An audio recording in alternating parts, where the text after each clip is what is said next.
दूसरे चरण की ये आखिरी जंग थी।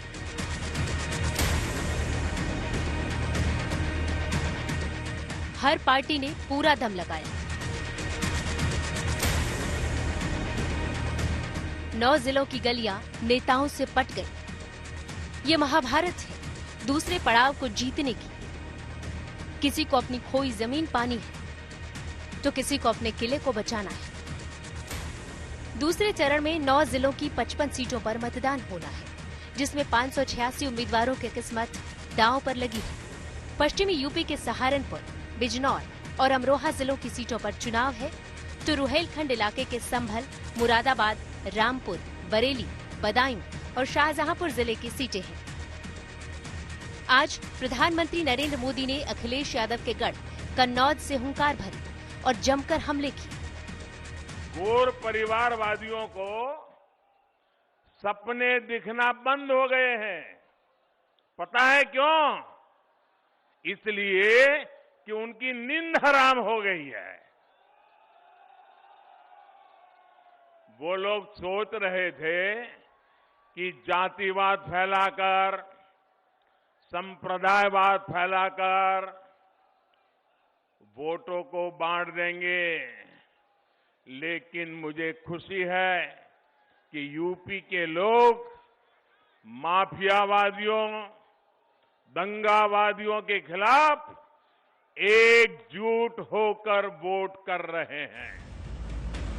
यूपी के चुनाव में दूसरा फेज बीजेपी के लिए सबसे बड़ी चुनौती है।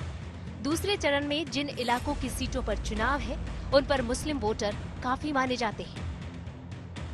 सहारनपुर जिले में 41.95%, बिजनौर में 43.04%, अमरोहा में 40.04%, संभल में 32.88%, मुरादाबाद में 50.80%, रामपुर में 50.57%, बरेली में 34.54%, बदायूं में 23.26% और शाहजहांपुर में 17.55% मुस्लिम आबादी है। यहाँ जाट और मुस्लिम वोटरों के साथ साथ कुर्मी और लोध वोटर निर्णायक भूमिका में रहते हैं। यही वजह है कि भले ही यहाँ बीजेपी ने पिछले चुनाव में बाजी मारी हो, लेकिन समाजवादी पार्टी ने यहीं से सबसे ज्यादा टक्कर दी। 55 सीटों में से बीजेपी को 40% वोट के साथ 38 सीटें हासिल हुई थी, जबकि समाजवादी पार्टी को 28% वोट के साथ 15 सीटें और कांग्रेस को 8% सीटों के साथ 2 सीटें हासिल हुई थी। बीएसपी यहाँ एक भी सीट नहीं जीत सकी थी।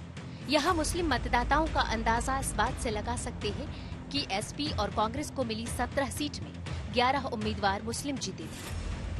भाइयों बहनों, 5 साल पहले बेटियां स्कूल नहीं जा पाती थी, रामलीला का आयोजन नहीं हो सकता था, पर्व और त्योहार के पहले कर्फ्यू लग जाता था।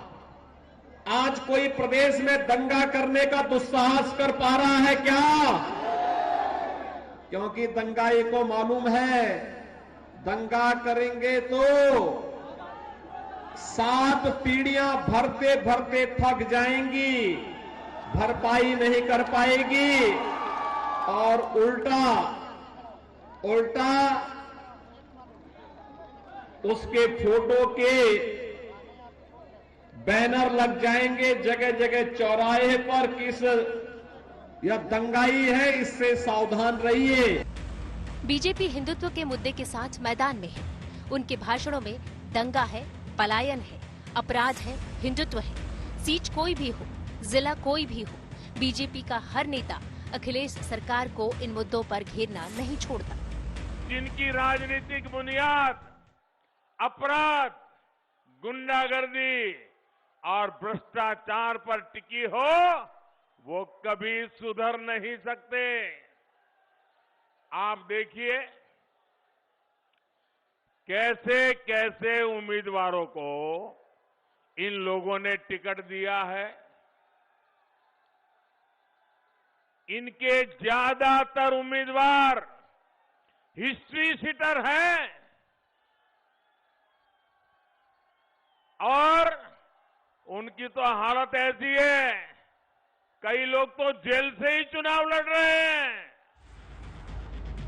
ये वही इलाका है जहां 2019 के लोकसभा चुनाव में बीजेपी को सबसे ज्यादा नुकसान हुआ था, जिसकी एक बड़ी वजह मुस्लिम वोटर का यहां निर्णायक होना है। 2017 में जहां एसपी कांग्रेस के साथ मैदान पर थी, तो वहीं 2019 में बीएसपी के साथ मैदान पर उतरी थी। लेकिन इस बार बीजेपी की 4 विरोधी पार्टियां मुस्लिम कार्ड के साथ मैदान में हैं, जहां ओवैसी भी निर्णायक भूमिका में है, जिसका सीधा फायदा बीजेपी उठाना चाहती है। 9 जिलों की 55 सीटों पर 77 मुस्लिम उम्मीदवार 4 अलग अलग पार्टियों से चुनाव मैदान में हैं। इन 55 सीटों पर एसपी गठबंधन के 18, बीएसपी के 23, कांग्रेस के 21 और ओवैसी की पार्टी के 15 मुस्लिम उम्मीदवार किस्मत आजमा रहे हैं, जबकि बीजेपी ने किसी भी मुस्लिम उम्मीदवार को टिकट नहीं दिया है। ये पहला चुनाव है जब एसपी की ओर से आजम खान नजर नहीं आ रहे। ऐसे में बीजेपी के बयानों में कब्रिस्तान आ चुका है। समाजवादी पार्टी के विकास की बात करते हैं। मैंने पूछा समाजवादी पार्टी के अध्यक्ष से, वे पूर्व मुख्यमंत्री हैं, मैंने उनसे पूछा कहीं विकास कराए हो? किसको विकास कहते हैं? उन्होंने कहा हमने भी विकास कराया। मैंने कहा कहां विकास कराया? उन्होंने कहा कि आपने मेडिकल कॉलेज बना दिया, आपने सड़क बना दिया, आपने बिजली दे दी।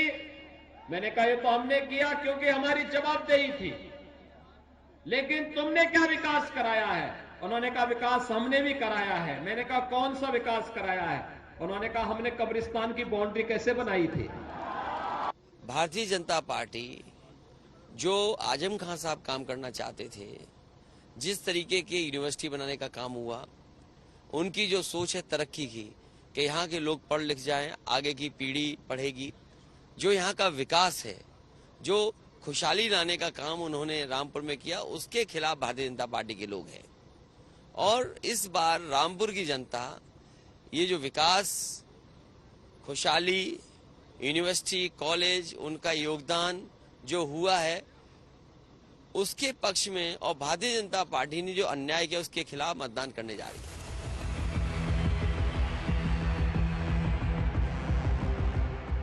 चुनाव से पहला मुद्दा हिजाब का उठा है। ऐसे में पश्चिमी यूपी की सियासत तुष्टीकरण बनाम ध्रुवीकरण हो गई है। जयंत चौधरी के साथ गठबंधन कर चुके अखिलेश जहां हिजाब पर खुलकर बोलने से बच रहे हैं, तो ओवैसी लगातार हिजाब की हवा में जमकर बयान दे रहे हैं। कर्नाटक में हिजाब को लेकर तो कंट्रोवर्सी है। सिर्फ कर्नाटक में हिजाब को लेकर तो कंट्रोवर्सी है। आवाज नहीं आ रही, आवाज नहीं आ रही। कर्नाटक में हिजाब को लेकर तो कंट्रोवर्सी है। सिर्फ कर्नाटक में हिजाब को लेकर तो कंट्रोवर्सी है। आवाज नहीं आ रही, आवाज नहीं आ रही। उनसे जब पूछा गया तो उनको सुनाई नहीं दे रहा है। बोले ऊंचा बोलो, ऊंचा बोलो। यानी लफ्ज मुसलमान अगर आपके कान के और दिल में नहीं पहुंच रहा है तो क्या पैगाम दे रहे हैं उत्तर प्रदेश के आप अल्पसंख्यक समाज के मुसलमानों को? गलत पैगाम जा रहा है। दूसरा फेज बीजेपी के लिए आसान नहीं है। वहीं एसपी और बाकी पार्टियां भी इस मौके को भुनाने में लगी हैं। आज तक ब्यूरो।